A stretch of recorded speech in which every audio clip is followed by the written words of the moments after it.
Salut à tous, c'est Kazin, j'espère que vous allez bien. Au travers de cette vidéo, je vais te proposer 3 cartes gold à moins de 20 euros. Tu n'es pas censé ignorer, et si tu l'ignores, tu vas l'apprendre dans cette vidéo, que les cartes gold sont en ce moment plutôt boudées. Il y a un manque d'intérêt pour ce format de cartes, et donc tu retrouves évidemment beaucoup de cartes à des prix plus que raisonnables. Et puis tu sais que la tendance est plutôt baissière en ce moment sur Pokémon. Est-ce que ça va durer? Est-ce que ça va se stabiliser comme ça pendant des années? On n'en sait rien. Let's go. J'ai fait un top 3. Alors évidemment, c'est pas une liste exhaustive. Tu peux certainement en trouver d'autres, mais je les trouve relativement bon marché en ce moment. On commence à la 3e position, le Pokémon Zoroark de Izui.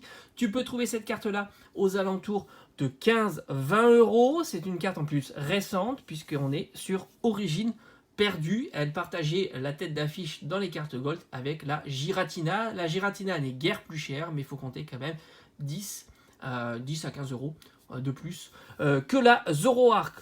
On continue en top 2 et cette fois-ci, je vais chercher mon petit classeur à gold. Tout simplement, c'est là où je range toutes mes gold. Alors évidemment, dans ce classement, je fais abstraction des Black Gold, c'est une particularité, et on verra peut-être dans une prochaine vidéo qu'elles sont encore moins chères. Mais là, je parle des Gold originelles, on va dire, celles qu'on avait l'habitude de voir dans Pokémon sur épée et bouclier.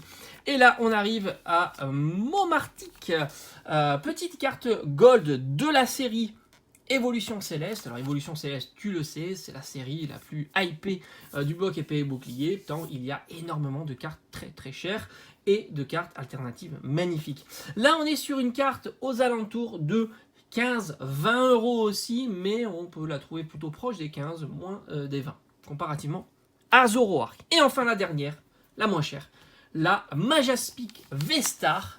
Très très sympa, vous introduisez le format V-Star dans les cartes Gold.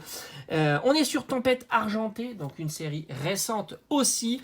Et celle-ci, si tu fouilles bien, à 10 euros, c'est mission possible et non pas mission impossible. Donc je mettrai une fourchette entre 10 et 15 euros pour cette carte Gold qui est, ma foi, très sympathique. Moi, vous le savez, je suis plutôt fan de ce format de cartes. C'est pour ça d'ailleurs que j'ai commencé une collection de ce format de cartes que je rentre dans ce petit classeur. Je le trouve très adapté et je intègre aussi à ce classeur les Black Gold. Et on verra dans une prochaine vidéo que les Black Gold subissent aussi la même, le même manque d'intérêt que les cartes Gold classiques, et on les retrouvera même encore moins chères que les Gold classiques. Surtout que le format Gold classique, tu vas le revoir aussi dans la nouvelle série Écarlate et Violet. Donc c'est un format de carte qui résiste avec le temps comparativement au Rainbow.